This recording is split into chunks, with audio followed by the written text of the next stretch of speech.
Hello everyone, আসসালামু আলাইকুম। আশা করি আপনারা সবাই ভালো আছেন। আজকে আপনাদের নিয়ে এসেছি আমাদের গ্রামের বাগানে। আজকে আমরা গ্রামের বাগান থেকে খুব আনকমন একটি শাক উঠাবো। এই শাকটা আপনারা অনেকে চেনেন, আবার অনেকে চেনেন না। যারা চিনেন তারা অলরেডি ধরেই ফেলেছেন এটা হচ্ছে পিপুলের শাক, যেটা গ্রাম ছাড়া শহরে প্রায় পাওয়াই যায় না। তো দেখতেই পাচ্ছেন আমরা গ্রামের বাড়ির পিছন সাইডের বাগানে চলে এসেছি। এখানে অনেক বেশি পরিমাণে পেঁপুলের শাক হয়েছে। তো আমরা শহরে চলে যাব, যাওয়ার আগে এই শাকগুলো উঠিয়ে নিয়ে যাচ্ছিলাম। সেই ভিডিওটাই আজকে আপনাদের সাথে শেয়ার করতে চলেছি। দেখতেই পাচ্ছেন একদম কচি কচি পাতা ধরে আছে। এই পাতাগুলো দেখতে অনেকটা পান পাতার মতো। গ্রামে এলেই আমার সবচেয়ে বেশি যে জিনিসটা ভালো লাগে সেটা হচ্ছে এই যে প্রকৃতির কাছাকাছি থাকতে পারা। চারিপাশে শুধু সবুজ আর সবুজ, এই পরিবেশটাই মনটাকে একদম সতেজ করে দেয়। এই পিপুলি শাক আমার ছোটবেলা থেকেই বেশ পছন্দের। অঞ্চলভেদে নামের ভিন্নতা থাকতে পারে। গাছের পাতা দেখে বা এই শাকগুলো দেখে আপনারা চিনতে পারছেন আপনাদের এলাকায় কী নামে ডাকে। আমাকে কিন্তু কমেন্ট করে অবশ্যই জানাবেন কার এলাকায় এই শাককে কী নামে ডাকে এবং আপনারা কেউ কখনো এই শাক খেয়েছেন কিনা। মূলত এই শাকটা একটু তেতো স্বাদের হওয়াতে শুধু রান্না না করে এর সাথে একটু আলু বা অন্য শাক সহযোগে রান্না করলে ভালো লাগে খেতে। সবচেয়ে বেশি ভালো লাগে ইলিশ মাছের মাথা বা কাটার অংশ দিয়ে এই শাকের চচ্চড়ি করলে। নেক্সট টাইম আমি এই শাক দিয়ে ইলিশ মাছ রান্নার ভিডিও আপনাদের সাথে ইনশাল্লাহ শেয়ার করব।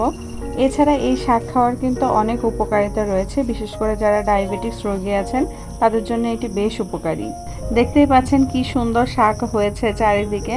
আমরা বেছে বেছে কচি ডগা আর নরম পাতাগুলো তুলে নিচ্ছি। এগুলোই রান্না করলে সবচেয়ে বেশি সুস্বাদু লাগে খেতে।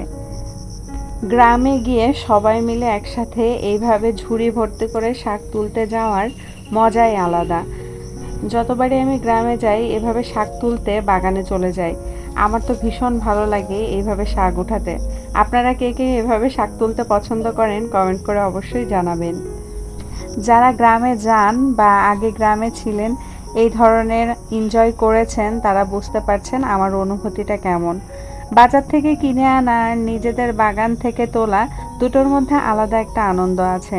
মনে হয় যেন প্রকৃতির কাছ থেকে একদম টাটকা উপহার নিয়ে যাচ্ছি। আলহামদুলিল্লাহ অল্প সময়ে বেশ ভালো পরিমাণে শাক তুলে নিয়েছি।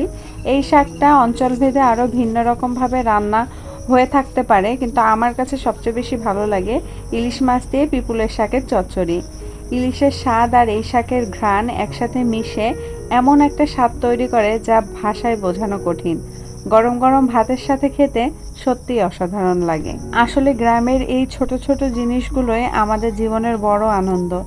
নিজের বাগানের শাক, টাটকা বাতাস, পাখির ডাক আর প্রকৃতির শান্ত পরিবেশ, এসবের আলাদা একটা প্রশান্তি আছে যা শহরের ব্যস্ত জীবনে পাওয়া খুবই কঠিন। শহর বাজারে দেখা যায় আমাদেরকে সবজি সবসময় কিনে খেতে হয়, সেক্ষেত্রে এরকম টাটকা শাকসবজি পাওয়া খুব কঠিন হয়ে যায়। ওই দিন আমরা সবাই একসাথে অনেক মজা করতে করতে এই শাকগুলো তুলেছিলাম। তো এই ছিল আমার আজকের ভিডিও ব্লগ। আশা করছি ভিডিওটি আপনাদের ভালো লেগেছে। দেখা হবে নেক্সট ভিডিওতে নতুন কোনো টপিক নিয়ে। সে পর্যন্ত আপনারা সবাই ভালো থাকুন, সুস্থ থাকুন। আসসালামু আলাইকুম, আল্লাহ হাফেজ।